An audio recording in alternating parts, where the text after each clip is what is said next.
नमस्कार साथियों, आप देख रहे हैं सुल्तानपुर खबर। मैं इस समय सुल्तानपुर ज़िले के बरासिन में हूँ और हमारे साथ हैं साधना पांडे, जो कि एक गायिका भी हैं, लोक गायिका भी हैं और ब्यूटी पार्लर का संचालन करती हैं।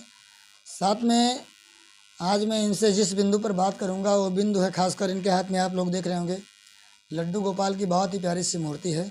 और साधना पांडे इस बार लड्डू गोपाल के लिए क्या करेंगी, मैं इन सब बातों के साथ सबसे पहले मैं आपके परिचय जानना चाहूँगा। मैं साधना पांडे सुल्तानपुर से। इस समय मैं बरासिन क्षेत्र में मेरा पार्लर है, अपेक्षा ब्यूटी पार्लर, जहाँ पे हम विराजमान हैं। मेरे साथ हैं मेरे लड्डू गोपाल। ये मेरे लड्डू गोपाल ही नहीं है, मेरे जीवन के जैसे कहते हैं एक बदलाव के पड़ाव में ये मेरे साथ थी। लड्डू गोपाल आपके साथ कब से हैं साधना जी? ये मेरे शादी में मेरे साथ आए थे। कैसे मिले, कहाँ से मिले? ये हमारी बुआ इनको लेके आई थी, जो कि हमारी बुआ रहने वाली है मध्य प्रदेश की। उन्होंने हमें जो है लड्डू गोपाल, जैसे दहेज में कुछ दिया था, उन्होंने हमें लड्डू गोपाल और एक लक्ष्मी जी की चांदी की मूर्ति उन्होंने हमें दिया था। आपकी जीवन यात्रा कहाँ शुरू हुई? ब्यूटी पार्लर खोलना और फिर संगीत, गीत संगीत, मन में कैसे आया कि ब्यूटी पार्लर ही किया जाए, गीत संगीत ही किया जाए? मैं दरअसल सबसे पहले मेरे दिमाग में आया पार्लर, क्योंकि पार्लर का कोर्स मैंने कर रखा था और मेरे दिमाग में था कि फालतू बैठने से अच्छा है कि कुछ किया जाए। तो मेरे जीवन की शुरुआत पार्लर से, यहीं से हुई। उसके बाद गीत संगीत कहाँ से चहन में आ गया? गीत संगीत 2022 में मेरे दिमाग में गीत संगीत तो मेरा बचपन से शौक था। बहरहाल मैं विद्यालय में जब भी कोई प्रोग्राम होता था तो मैं वहाँ पे गीत संगीत करती थी और सब बड़ी प्रशंसा भी करते थे कि बहुत अच्छा गाती हैं, लेकिन इसका अनुभव नहीं था कि ये शुरू कहाँ से किया जाए और मुझे पता भी नहीं कि स्टूडियो में इस तरीके से गाया जाता है या कैसे क्या है।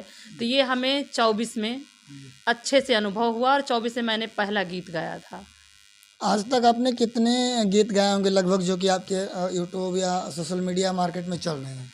मैंने लगभग 30 से 35 एल्बम गाया है और मेरे एल्बम तो मैंने 40 गाए होंगे और भी चैनल पे हैं, लेकिन 30 एल्बम हमारे चैनल पे हैं। जी।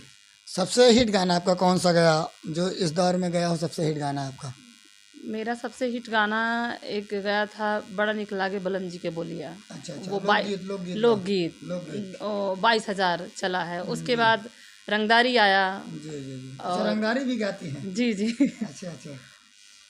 ये लड्डू गोपाल जी के लिए आप कुछ खास करने वाली हैं, जैसा कि हमें सूचना मिली थी कि आपकी कितनी संतानें हैं?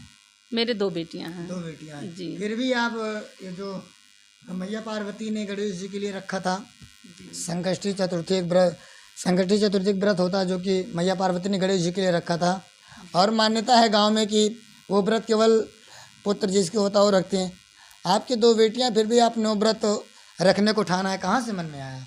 नहीं, व्रत तो पहले नहीं थे बहरहाल, लेकिन बेटियों से पहले हमारे साथ ठाकुर जी आए, तो इसका मतलब है कि पहले बेटे हैं, फिर उसके बाद बेटियां हैं। और मैंने अपने मन में बनाया कि जब मेरे पास हैं लड्डू गोपाल तो इन्हीं के लिए व्रत रहा जाए ना, क्यों बेटियों के? ऐसा कुछ नहीं। मैं जो है समाज की जो भी परंपराएं हैं कि बेटियां जिनके रहती हैं उनको नहीं रहना चाहिए व्रत, तो जिनके घर में लड्डू गोपाल है मेरी सबसे प्रेरणा है कि सबको रहना चाहिए व्रत। सबसे प्रार्थना करती हैं हाँ, कि जिनके पास बेटियां हैं, अगर बेटे नहीं हैं तो वो अपने लड्डू गोपाल के लिए रहे, अगर घर में है। जी। कहाँ ये कैसे संभव हो पाएगा? तमाम रास्ते में ताने उलाहने, रूढ़वादी विचारधारा, सबसे कैसे पार पाएंगी आप? गांव में रहती हैं, गृहिणी हैं, विवाह भी हुआ है, पति भी है, सास भी है, कैसे इन सब चीज़ों से आप पार पाएंगी समाज की रूढ़वादी विचारधाराओं से? मैं समाज के विचारों से थोड़ा अलग सोचती हूँ, क्योंकि मुझे जो अच्छा लगता है मैं वो करती हूँ। भले वो किसी को थोड़ा अलग लगता है, लेकिन बाद में समझ में आता है कि मैं जो करती हूँ वो सही है। और रही बात गांव परिवार घर में तो मेरे बहुत सपोर्ट है। अच्छा, घर वाले सपोर्ट करते हैं। अच्छा अच्छा। जी। ताने उलाने से आपको कोई दिक्कत नहीं? नहीं, ताने उलाने से कोई दिक्कत नहीं है। जिनके साथ स्वयं ठाकुर जी हैं उनको ताने से क्या दिक्कत है? मीराबाई भी बहुत ताने सही थी ऐसा। तो हाँ, जो ठाकुर जी की सेवा करते हैं वो ताने सहते हैं, लेकिन इतिहास में नाम कर जाते हैं। जी। यहाँ भी दिवाकर जी के साथ 1-2 मंचों पर आप देखिए कि उस पर क्या कहेंगी? दिवाकर जी तो अश्लील गाने गाते हैं, लोग कहते हैं ऐसा ऐसा तमाम भ्रम है। ऐसा मेरा मानना नहीं है। ऐसा लोगों का भ्रम है कि लोग जो सुनते हैं उनको वही समझ में आता है। ठीक है, उन्होंने एक दो गाने तो गाए नहीं हैं, उन्होंने 5,000 गाने गाए हैं, 5,000 में से और कोई तो नहीं चलता है। अश्लील गाने वो जनता सुनती है तभी तो बढ़ता है। गाना दिवाकर जी का चवन्नी का चूरन बचपन है वो बचपन याद दिलाता है सभी का, आपका भी दिलाता होगा, हमारा भी दिलाता है। चवन्नी का चूरन जब आप याद करोगे तो वो बचपन का प्राइमरी वाला स्कूल, जूनियर। कैसे समाज आपको कैसे देखे कि आप दिवाकर जी के साथ स्टेज कर रहे हैं, कहाँ सोचते हैं दिवाकर जी के बारे में? आपका क्या विचार है? मैं इंसान को मैं मन से सोचती हूँ, अच्छा सोचती हूँ। हर किसी के बारे में जो सोचा जाए वो सही नहीं होता है। जी। ठीक, रही बात गाने की, तो गाने तो बहुत से सारे भोजपुरी, अवधी, बहुत से क्रिएटर हैं जो गा रहे हैं। ऐसा नहीं है कि वही सिर्फ दिवाकर जी ही अश्लील गाने। भोजपुरी में उठा के देख लीजिए किसी के भी गाने आप, तो आप क्या सोचते हैं वो आप पे मायने रखता है। ये नहीं दुनिया क्या सोचती है वो मत सोचो, क्योंकि हम तो उनके घर परिवार में। आगे चलकर क्या योजना है दिवाकर जी के साथ? कुछ एल्बम वल्बम बनेंगे, कुछ गाने होंगे, स्टेज होंगे, या फिर इसी पे ठप हो जाएगा 2-4 बार मिलकर? ऐसा नहीं है, वो हमारी ठाकुर जी की कृपा है कि आगे क्या होगा। वो जैसे उन्होंने स्टार्ट किया है वैसे आगे तक भी बढ़ाएंगे, वो उनकी कृपा से। दिवाकर जी का सपोर्ट आपके साथ कैसा रहता है? बहुत अच्छा, जैसे भाई सपोर्ट करता है। बहुत अच्छा सपोर्ट करते हैं जी। कहा जाता है दिवाकर बड़े घमंडी हैं, सुनते नहीं, बात नहीं करते, छोटे कलाकारों में। आप तो बिल्कुल एकदम नई कलाकार हैं, आपको लोग जानते भी नहीं। ऐसा कुछ नहीं है। सोचने वाले की वो जिस जगह पे वो हैं वहाँ के लोग बात नहीं करते हैं लोगों से। ठीक है, और हम लोग कोई जरूरी नहीं। हम तो जब उनसे पहली बार ऐसा लगा इनसे हमें 50 बार मिल चुकी हूँ। ऐसा पहला बार मिलने से ऐसा लगा कि इनके 50 बार मिल चुके हैं। हमें तो नहीं लगा ऐसा।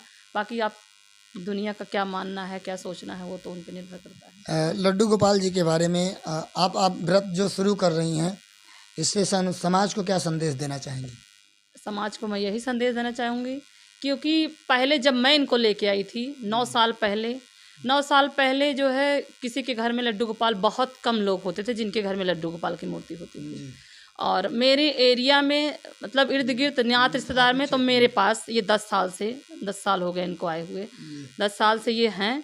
और अब तो जिन के घर में हैं तो उनसे यही मेरी प्रेरणा है। लड्डू गोपाल जी को ऊनी वस्त्र भी पहना है। हाँ, कैमरे के सामने करिए। जी।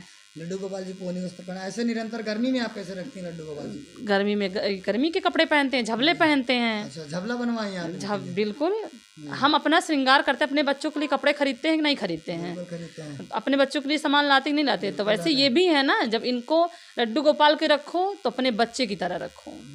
भगवान की तरह पूजना है तो फिर बड़ी मूर्ति रखो। समाज के रूढ़वादी विचारधारा हाँ, मैं व्रत रखूंगी इस बार। व्रत रखेंगे? जी, एकदम निश्चिंत है? बिल्कुल निश्चिंत है, इसमें कोई दो राय नहीं।